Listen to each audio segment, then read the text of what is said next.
నమస్కారం. కథను వినబోయే శ్రోతలకు చందమామ కథలు బై ఆర్కే స్వాగతం. ముందుగా చెప్పబోయే కథ పేరు ప్రత్యక్ష సాక్ష్యం. పట్టుబదలని విక్రమార్కుడు చెట్టు వద్దకు తిరిగి వెళ్ళి చెట్టుపై నుంచి శవాన్ని దించి భుజాన వేసుకుని ఎప్పటిలాగే మౌనంగా శ్మశానం కేసి నడవసాగాడు.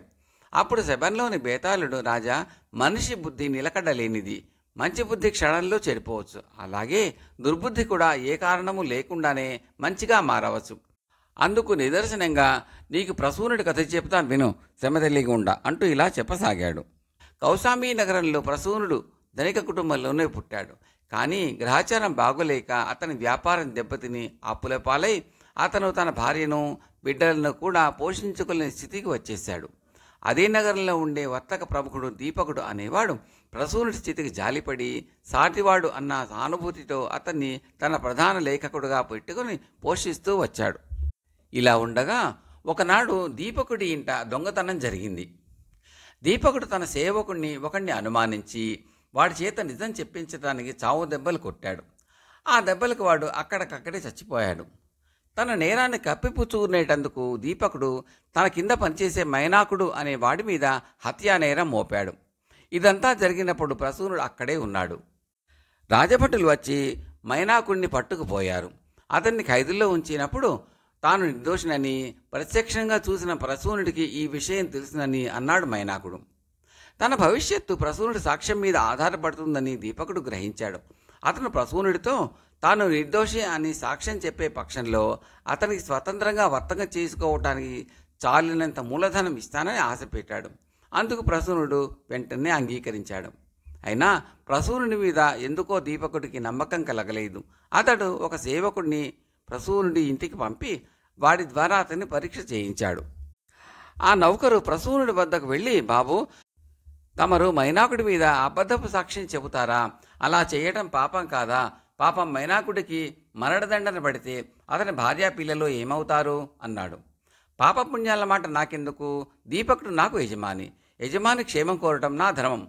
అదీకాక నేను నా కుటుంబము సుఖంగా బతకాలంటే అబద్ధపు సాక్ష్యం చెప్పి తీరాలి. తనకు మాలిన ధర్మం ఉంటుందా అన్నాడు ప్రసూనుడు. సేవకుడు వెళ్ళి ప్రసూనుడు అలా అన్నాడని చెప్పిన మీదట దీపకుడు సంతోషించాడు. మర్నాడు రాత్రి దీపకుడు మరొకసారి ప్రసూనుడిని హెచ్చరించుదామనే ఉద్దేశంతో అతని ఇంటికి వెళ్ళాడు. లోపల మైనాకుడి భార్య ప్రసూనుడితో, నా భర్తను మీరే రక్షించాలి. ఆయన ఏ పాపము ఎరగడు. ఆయనకు ఏదన్నా అయితే నేను నా బిడ్డలు దిక్కులేని వాళ్ళం అయిపోతాం అని చెప్పుకుంటున్నది. ప్రసూనుడు ఏమంటాడో అనే దీపకుడు బయట నిలబడి వింటున్నాడు. నన్ను క్షమించమా, నేను దీపకుడి బంటును. ఆయన క్షేమమే నా క్షేమం అన్నాడు ప్రసూనుడు. ఆమె ప్రసూనుడిని తిట్టి తన దారిని తాను వెళ్ళిపోయింది. ఆ తర్వాత దీపకుడు లోపలికి వెళ్ళి పరమానందంతో ప్రసూనుడిని మెచ్చుకున్నాడు. అతనికి ప్రసూనుడి మీద పూర్తి నమ్మకం చిక్కింది. ఇది జరిగిన మర్నాడే రాజుగారు మైనాకుడి మీద విచారణ జరిపాడు. మైనాకుడు రాజుగారితో తాను నిర్దోషినని, హత్య జరిగినప్పుడు ప్రసూనుడు అక్కడే ఉండి జరిగింది కళ్ళారా చూశాడని చెప్పుకున్నాడు. రాజు ప్రసూనుడిని సాక్ష్యం చెప్పమన్నాడు. మహారాజా, హత్య చేసింది దీపకుడే. మైనాకుడికి ఆ హత్యతో ఎలాంటి సంబంధమూ లేదు అన్నాడు ప్రసూనుడు. వెంటనే దీపకుడు తన నేరాన్ని ఒప్పేసుకున్నాడు.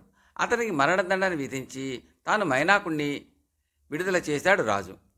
బేతాళుడు ఈ కథ చెప్పి, రాజా, ప్రసూనుడు మొదట అబద్ధపు సాక్ష్యం చెప్పడానికి ఎందుకు సిద్ధపడ్డాడు? యజమాని పట్ల స్వామి భక్తి చేతనా? దీపకుడు తనకు ఇస్తానన్న సహాయం మీద ఆశ చేతనా?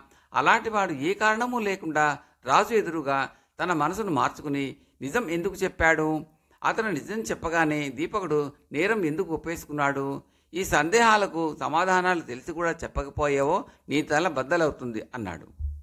దానికి విక్రమార్కుడు, ప్రసూనుడు మనసు మార్చుకోలేదు. అతను స్వతహాగా నిజాయితీపరుడు అన్నది సుస్పష్టం. కాకపోతే దీపకుడు అతన్ని పరీక్షించడానికి తన సేవకుడిని పంపాడు. అలాగే తాను మరొకసారి అతనికి గట్టిగా చెప్పాలని బయలుదేరి వచ్చాడు. పోతే ప్రసూనుడు తాను నిజం చెప్పబోతున్న సంగతి దాచిపెట్టడానికి అనేక కారణాలు ఉన్నాయి. తాను నిజం చెబుతాడనుకుంటే దీపకుడు నేరం నుంచి బయటపడడానికి ఎన్ని మార్గాలైనా చూడగలడు. అందుచేత దీపకుడికి తన మీద నమ్మకం కుదిరేటట్టు చేయడం చాలా అవసరం. అదీకాక తాను నిజాయితీపరుడని లోకానికి చాటాలన్న అల్పత్వం అతనిలో లేదు. మైనాకుడి భార్యకు ఎలాగూ సహాయం చేయబోతున్నప్పుడు ఆ మాట ముందుగా చెప్పడం చేత ఆమెకు అధికంగా వనకూడే ప్రయోజనం ఏమీ లేదు. ఇక దీపకుడు తన నేరాన్ని వెంటనే ఒప్పుకోవటానికి గల కారణం నిజం తెలిసిన ఇతర సేవకులున్నారు. తాను పూర్తిగా నమ్మిన ప్రసూనుడే తనకు అనుకూలంగా సాక్ష్యం చెప్పనప్పుడు క్షుద్రులైన నౌకర్లు తనను కాపాడుతారని అతనికి నమ్మకం లేకపోయింది. అందుచేత వెంటనే నిజం ఒప్పేసుకున్నాడు అన్నాడు. రాజుకు ఈ విధంగా మౌనభంగం కలగగానే బేతాళుడు శవంతో సహా మాయమై తిరిగి చెట్టెక్కాడు. కథ సమాప్తం. రెండవ కథలోకి వెళ్ళబోయే ముందు శ్రోతలకు చిన్న మనవి. మీకు ఈ కథలు నచ్చితే లైక్ చేయండి, బంధుమిత్రులతో షేర్ చేయండి, సబ్స్క్రైబ్ చేసి గంట సుబ్బల్లో కాల్ కూడా నొక్కండి. మీ సూచనలు సలహాలు కామెంట్లలో తప్పక తెలపండి.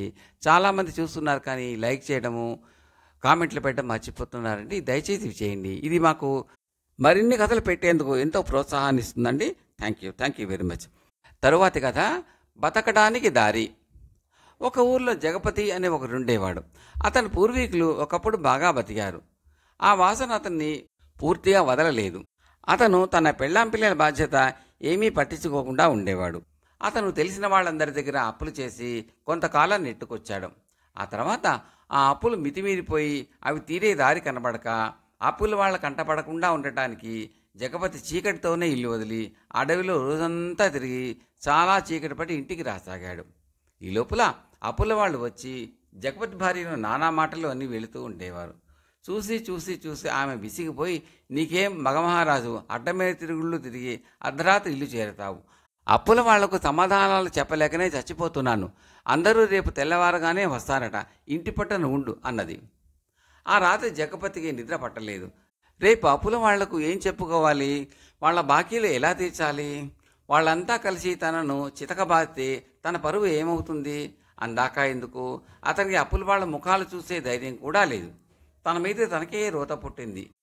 అతను అర్ధరాత్రి లేచి ఇంటి నుంచి బయలుదేరి ఊరి చివర మర్రి చెట్టు దగ్గర పాడుపడిన బావి దగ్గరికి వెళ్ళాడు. అందులో దూకి ఆత్మహత్య చేసుకోవడానికి నిశ్చయించుకున్నాడు. అతను బావిలోకి దూకబోతూ ఉండగా ఆ బావిలో నుంచి ఒక పిశాచం బయటికి వచ్చి జగపతిని ఎగాదిగా చూసి, నీకు మతి ఉందా లేదా, భూత ప్రేతాలు తిరిగే వేళ ఈవేపు దేనికి వచ్చావు అని అడిగింది. జగపతి పిశాచానికి తన కథ అంతా చెప్పి, బతకడం ఎలాగూ సాధ్యం కాకనే చావటానికి వచ్చాను, పక్కకు తప్పుకో అన్నాడు. పిశాచం కంగారుగా అతన్ని ఆపి, అంత పని చేయకు, నేను కూడా క్షణికావేశంలో నీలాగే ఇందులో దూకి ఇలా మారాను. ఆ తర్వాత నా భార్య పిల్లలు పడ్డ కష్టాలు అన్నీ ఇన్నీ కాదు, నా మాట విని తిరిగి వెళ్ళిపో అన్నది. ఇప్పుడు నేను చావకపోయినా తెల్లవారి అప్పుల వాళ్ళు వచ్చి నా ప్రాణాలు తీసేస్తారు అన్నాడు జగపతి. పిశాచం చప్పున బావిలోకి దూకి వెంటనే పెద్ద బంగారు నాణ్యంతో తిరిగి వచ్చి, దీంతో నీ అప్పులు తీర్చుకో, మళ్ళీ ఈ ఛాయలకు రాకు అన్నది. జగపతి ఆ పెద్ద నాణ్యం తీసుకుని ఆనందంతో ఇంటికి వెళ్ళి జరిగిందంతా భార్యకు చెప్పాడు. ఆమె అంతా విని, నీ తెలివి తెల్లారినట్టే ఉంది, ఇచ్చిందే చాలని ఒక్క నాణ్యం తెచ్చావా, ఇంకొన్ని నాణ్యాలు అడిగి తీసుకు రాకూడదు అన్నది. జగపతి అవును సుమా అన్నాడు. ఆ నాణ్యంతో జగపతి అప్పులన్నీ తీరిపోగా 3 రోజుల పాటు ఇంటిళ్ళ పాదికి రాజవైభోగంగా జరిగిపోయింది.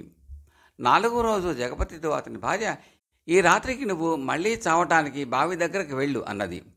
జగపతి అలాగే బావి వద్దకు వెళ్ళి అందులో పడబోయినట్టు నటించాడు. పిశాచం బయటికి వచ్చి, మళ్ళీ నీకు ఈ పాడుబుద్ధి పుట్టిందేం అని అడిగింది. ఏం చేయమంటావు, అప్పులైతే తీర్చగలిగాను కానీ బతకడానికి మార్గం ఏదీ కనిపించడం లేదు అన్నాడు జగపతి.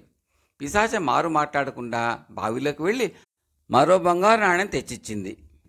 జగపతి దాంతో ఇల్లు చేరుకుని 10 రోజులు జలసాగా గడిపి మళ్ళీ బావి దగ్గరకు వచ్చి, నా కర్మ, నాకేమీ పని దొరకటం లేదు, పెళ్ళాన్ని పిల్లల్ని పోషించలేకుండా ఉన్నాను అని పిశాచానికి చెప్పి 3వసారి బంగారు నాణ్యం పట్టుకుపోయాడు. ఈసారి జగపతి భార్య దాన్ని కరిగించి చేతులు గాజులు చేయించుకున్నది. మర్నాడే జగపతి మళ్ళీ బావి దగ్గర హాజరయ్యాడు. పిశాచం కనిపించి, ఇప్పుడేమైంది అని అడిగింది. నాకు విసిగెత్తిపోతున్నది, చేద్దామంటే ఏ పని దొరకదు అన్నాడు జగపతి. నాకు విసుగ్గానే ఉంది, నువ్వు ఈ కుళ్ళు మనుషుల మధ్య బతకలేవు, బావిలోకి దూకై ఇద్దరం హాయిగా కబుర్లు చెప్పుకుంటూ కాలక్షేపం చేద్దాం అన్నది పిశాచం.